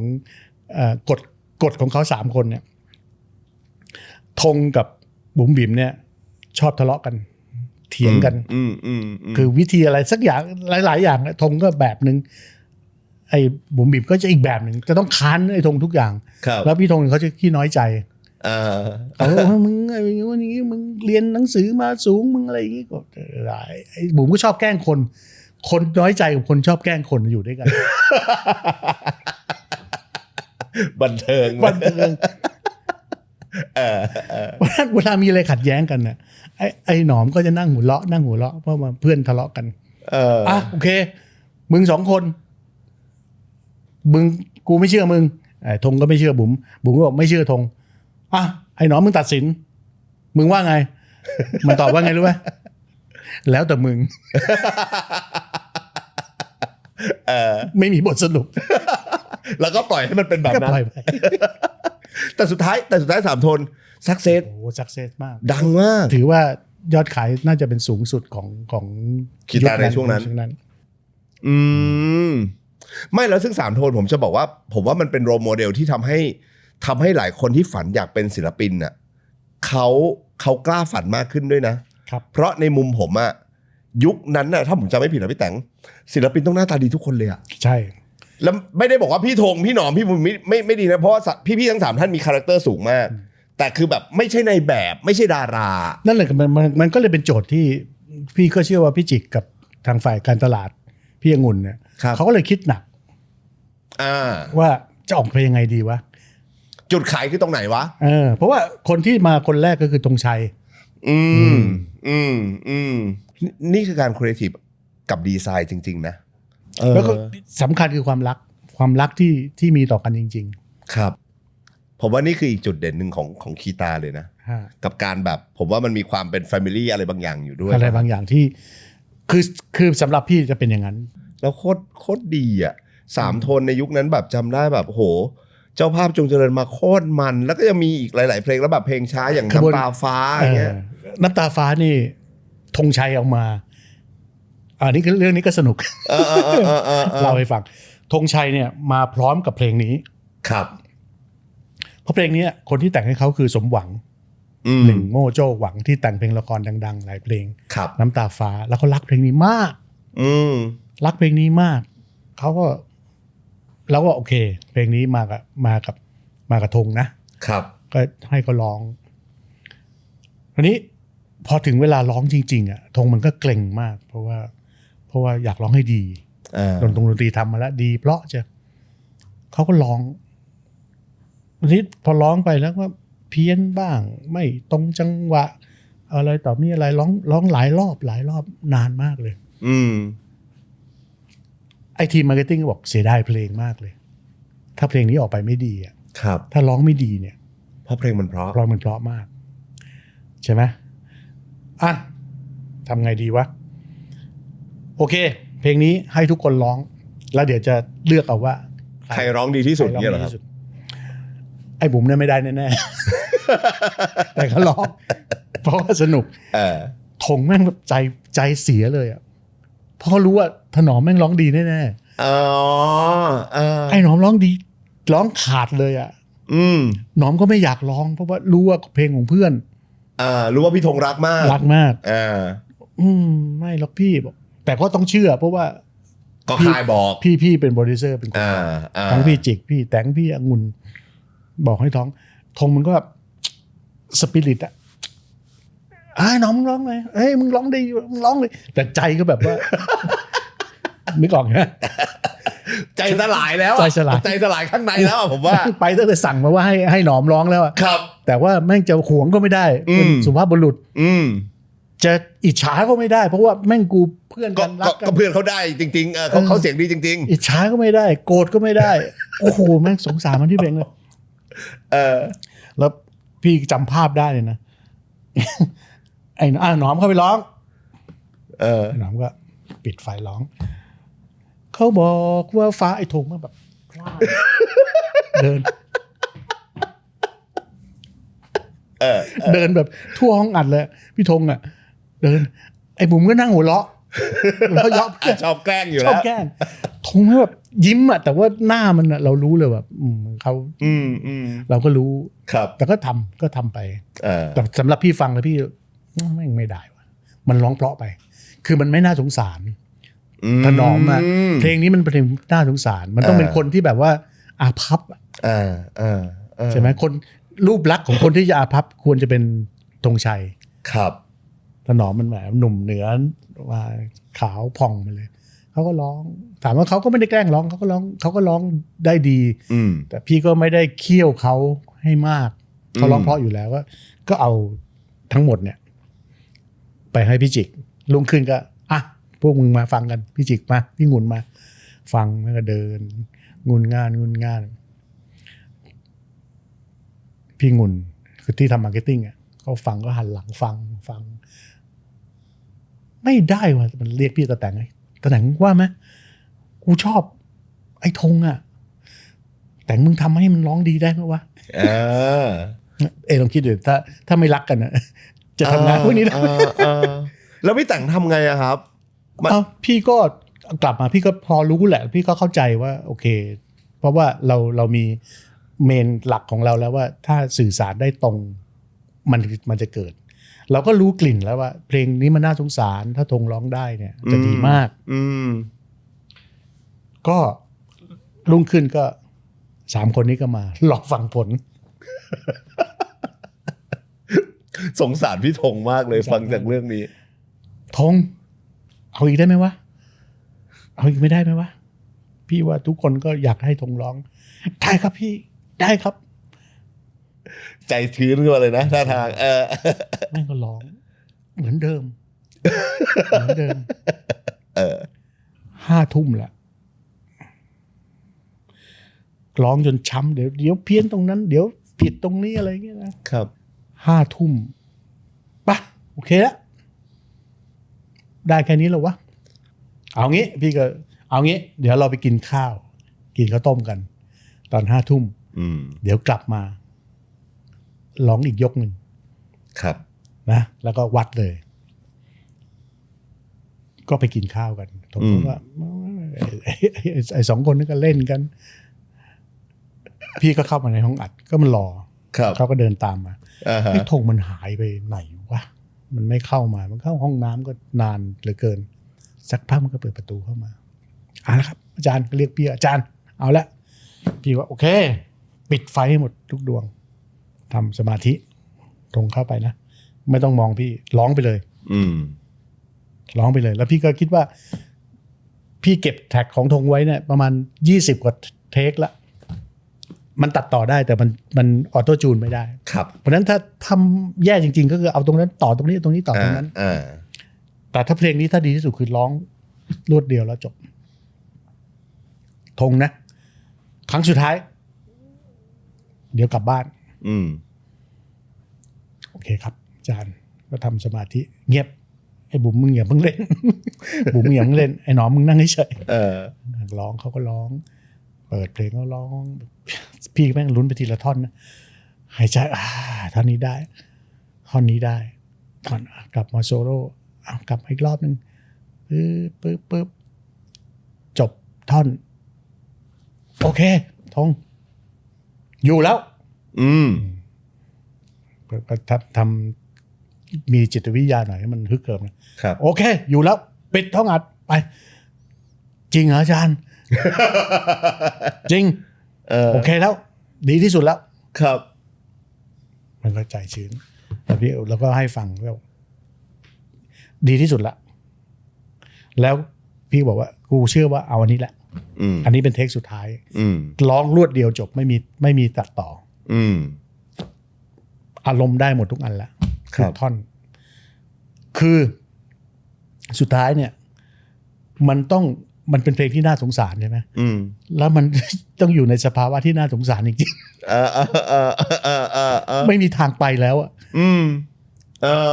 เอาเพลงนั้นแล้วสุดท้ายมันมาเฉลยที่หลังนะที่หายไปไหนมานานนะผมไปบนกับสารพระภูมิไว้ หน้าห้องอัดถ้าเพลงนี้จะเป็นของผมขอให้ผมร้องผ่านแล้วสุดท้ายก็เอาเทคนั้นก็เทคนั้นก็เทคที่ดังอยู่ทุกวันนี้ก็คือเทคนี้กว่าจะเป็นเพลงน้ำตาฟ้า3 โทนใช่โอ้โหวันนี้อินไซต์สตอรี่มากนะคือพี่ถึงบอกว่ามันไม่ใช่ว่ามันมีความยากแค้นลำบากอะไรหรอกเพียงแต่ว่าเราอยากได้ของที่ดีที่สุดครับเขาก็ตั้งใจเราก็รักที่จะทำครับทำด้วยกันไปด้วยกันสู้ด้วยกันแล้วมีความเชื่อซึ่งกันและกันใช่ไหมตัว3 โทนเองเขาก็มีความเชื่อว่าพวกพี่จะทำให้เขายืนอยู่บนจุดนี้ได้แล้วมันก็เกิดแล้วก็มันมีอีกเพลงก็ขบวนการโป้งชึ่งอันนี้ขบวนการโป้งชึ่งเวลาเราก็มาอันนี้มองเห็นพอมัน3 คนอยู่ด้วยกันแล้วมัน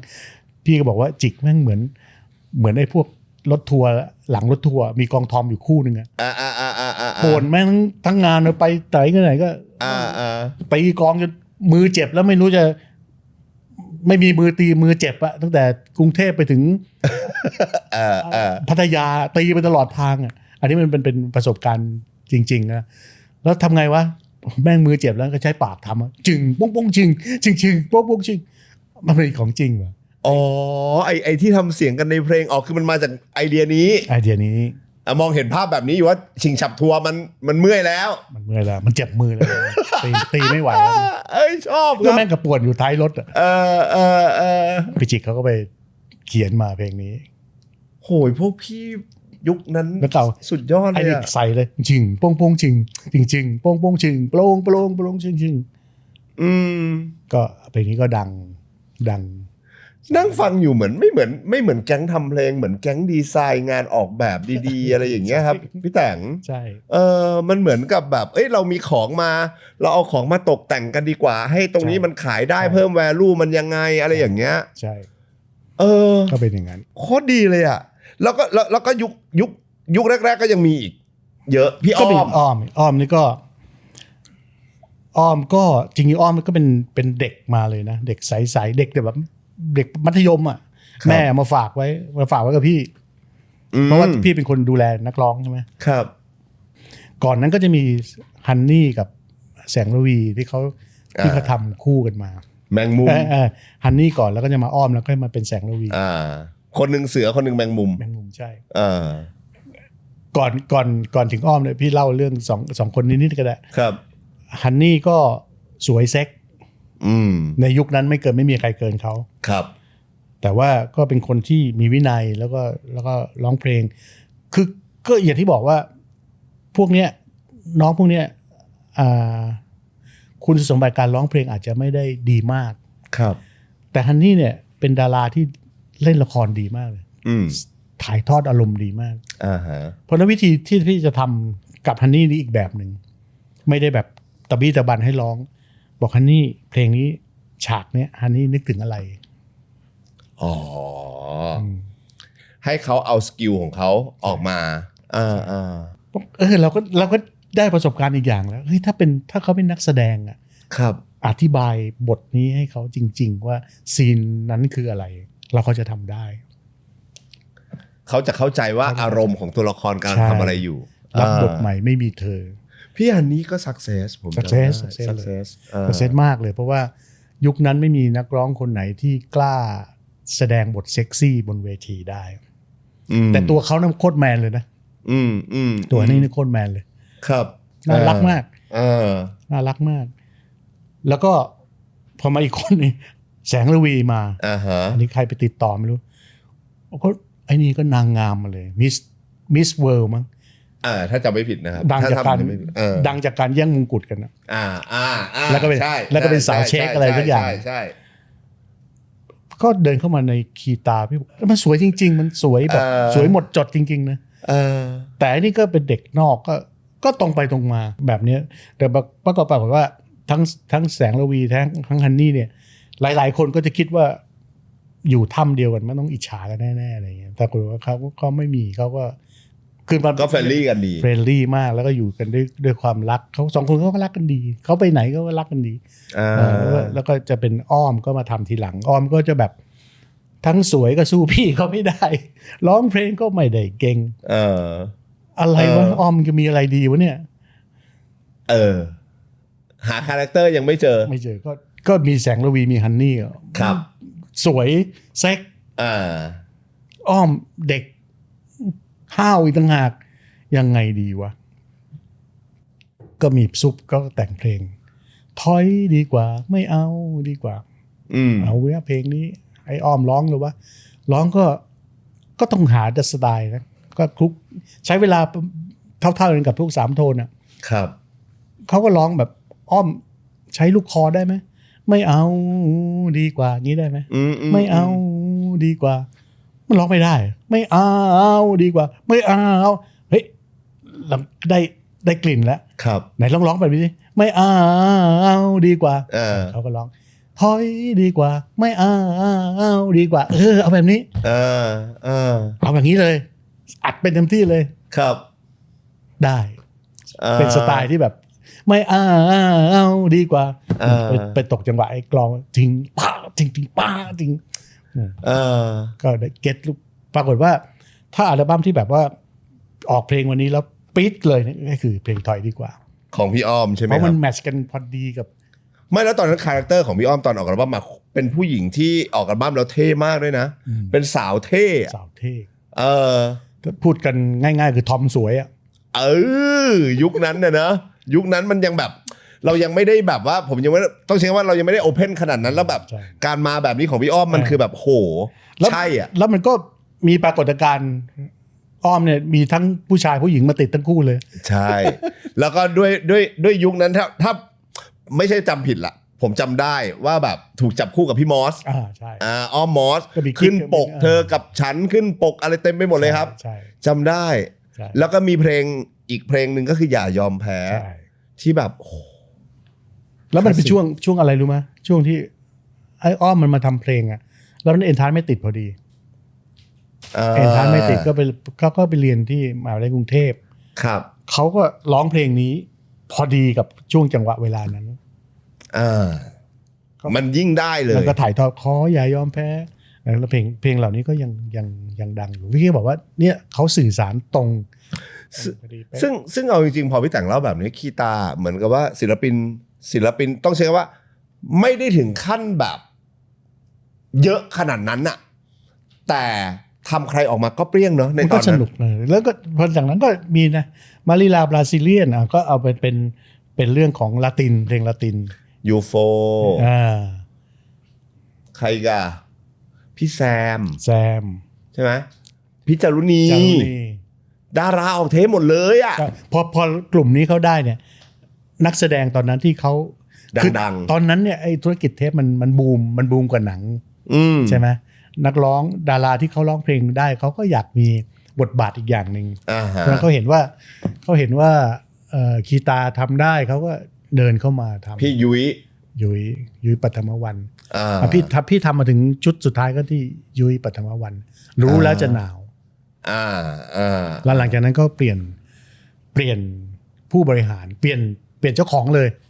อ๋อเหรอครับ เปลี่ยนเจ้าของเลย ที่เขาบอกว่าจากคีตาเรคคอร์ด เป็นคีตาเอนเตอร์เทนเมนต์ อันนั้นคือหมายถึงว่า เปลี่ยนเจ้าของเลย เปลี่ยนเจ้าของเลย มูฟออกมาทำทีวีทันเดอร์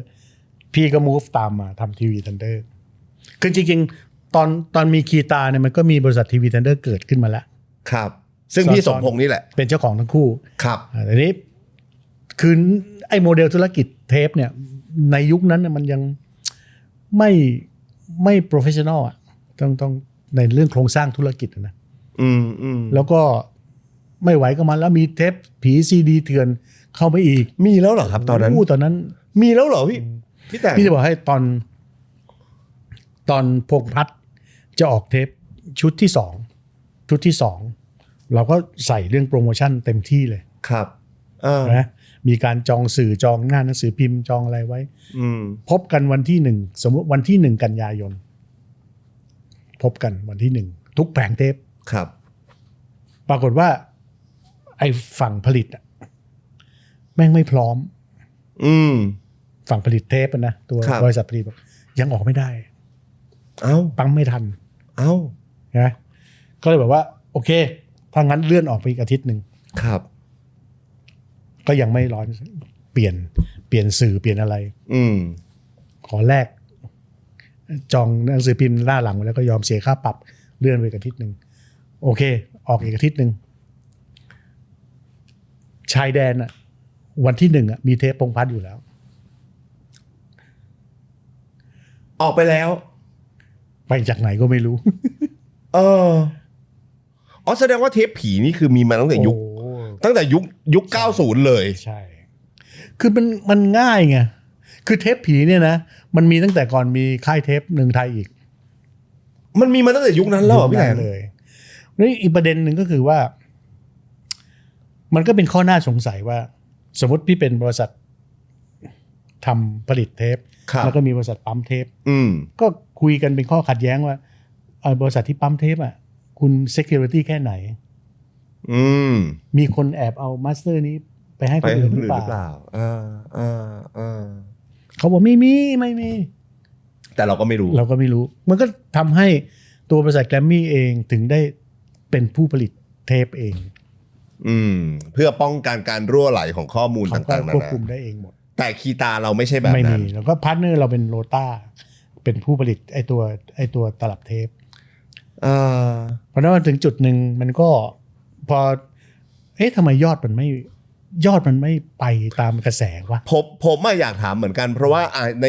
ยุคนั้นเดียวกัน คือเราจะเห็นว่าแบบแกรมมี่มักจะมี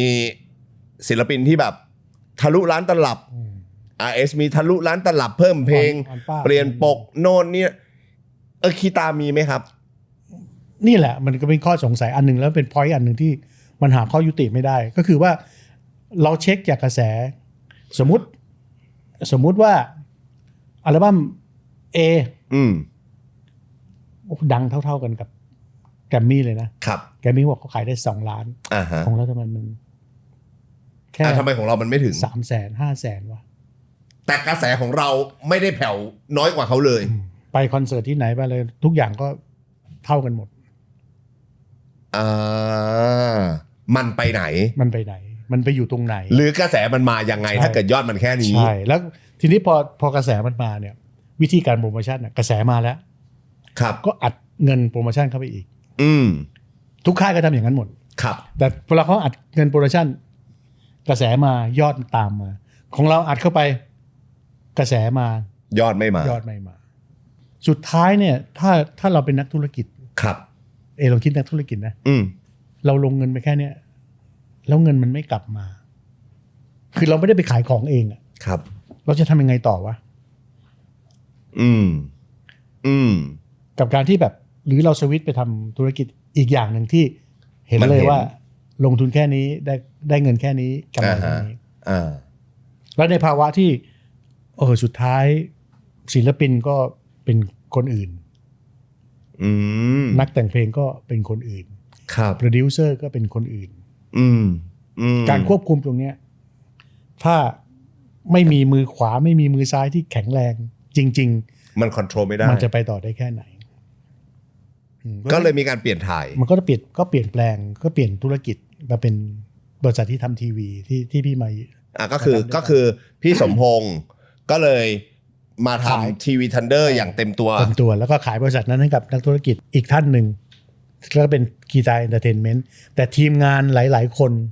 ยังเป็นทีมงานเดิม ยังเป็นทีมงานเดิม แล้วก็พี่นกชัดชัยก็ดูแลตรงนั้นต่อเนื่อง จากที่พี่เคยทำพี่จิกเคยทำพี่จิกออกไปทำเวิร์กพอยต์พี่ก็มาทำต่อพอมันไม่ไปก็พี่นกก็ทำต่ออะไรเงี้ยก็ทำมาเป็นจนถึงยุคสุดท้ายก็จนกระทั่งกีตาร์เขาก็ปิดตัวไปเองก็ยังมีศิลปินที่ดังๆออกมาอีกตั้งหลายคนซึ่งแสดงว่าพี่แต่งอ่ะก็คือจะอยู่ในยุคของตอนที่อยู่กับพี่สมพงศ์ก็คือกีตาร์เรคคอร์ดพอพี่สมพงศ์มาอยู่ทีวีทันเดอร์พี่แต่งก็มาด้วยใช่ก็เพราะว่าตอนที่เราทำทีวีทันเดอร์มันก็เราก็เซตอัพด้วยกันก็มีนีโน่เป็นพิธีกรคนแรกของทีวีทันเดอร์มาสคีป่ะครับใช่แล้วก็มีพงษ์พัฒน์กับอ้อมก็มาเล่นละครครับให้ในนามของทีวีทันเดอร์ในยุคที่ทำด้วยกันเริ่มต้นด้วยกัน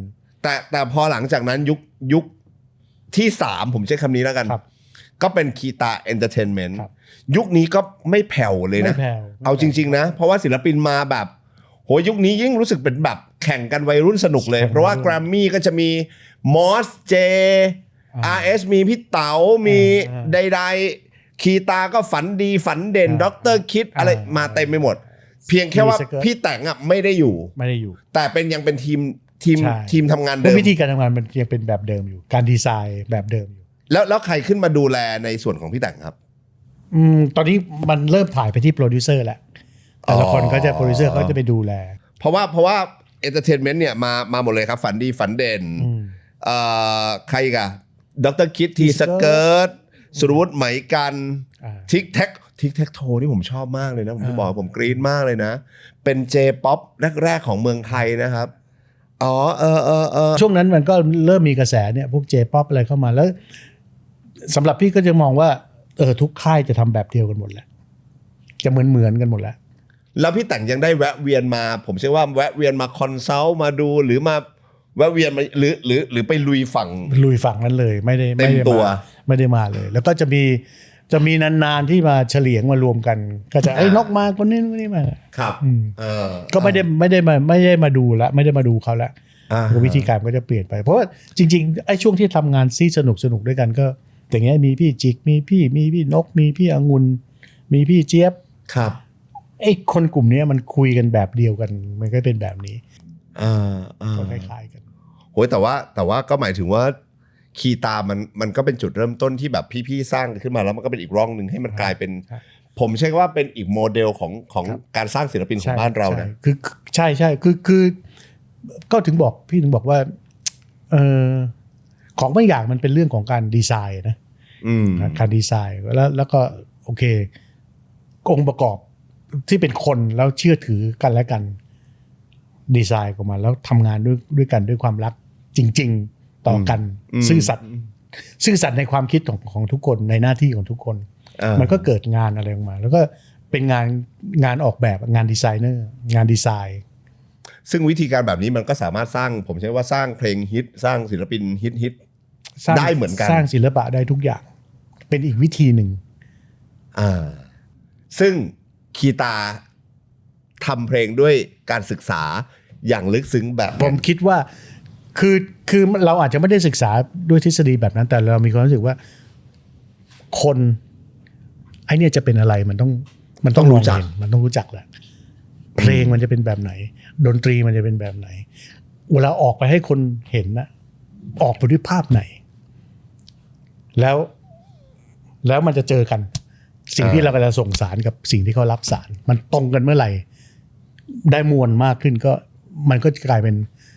ผลงานที่ประจักษ์กับสายตาซึ่งมันก็จะแปลเปลี่ยนมาเป็นธุรกิจแต่ว่าสิ่งสำคัญที่สุดคือผลงานต้องประจักษ์กับผู้ชมผู้ฟังจริงๆแล้วเขาต้องชื่นชอบมันจริงๆโดยไม่มีเงื่อนไขแล้วเราเสพงานเนี่ยมันไม่มีเงื่อนไขอะถ้าสมมติบอกพี่ออฟไม่ชอบพี่ออฟตั้งแต่แรกแล้วไม่ชอบตลอดไปมันจะไม่มีการเกิดทั้งที่ไม่ชอบฟังไปเรื่อยๆมันใช่ไม่ใช่แค่ชอบด้วยมันใช่มันไม่มีเงื่อนไขว่าเราเคยไม่ชอบเขาแต่เพราะถ้างานมันโดนเราอะเราจะไปสร้างเงื่อนไขนี้ทำไมเราก็รักเขาสิหลังจากนั้นมาเนี่ยณวันนี้เนี่ยก็คือทุกคนรู้อยู่แล้วแหละว่าณวันนี้คือคีตาก็ปิดตัวไปแล้วล่ะนะครับแต่ว่าผมถามพี่แต๋งได้มีคำว่าพอมองย้อนกลับไปวันนี้นะพี่แต๋งมัน40 ปีแล้วนะสิ่งที่มันมีเสน่ห์แล้วมันสนุกที่สุดของคีตาเรคคอร์ดอะหรือค่ายเพลงคีตาในมุมมองของพี่แต๋งมันคืออะไรพี่ว่ามันทุกคนมันได้ create สิ่งที่ทำงานร่วมกันcreate ในสิ่งที่ตัวเองมีทั้งหมดในตัวเองอย่างสมมติว่าพี่จิกเนี่ยเขาก็เป็นครีเอทีฟในด้านการมองภาพลักษณ์การวางซิทูเอชันแล้วก็แต่งเพลงเราก็อาจจะในเรื่องการแต่งเพลงถ้าเป็นเพลงป๊อปพี่จิกอาจจะไม่ได้มือป๊อปขนาดพี่นก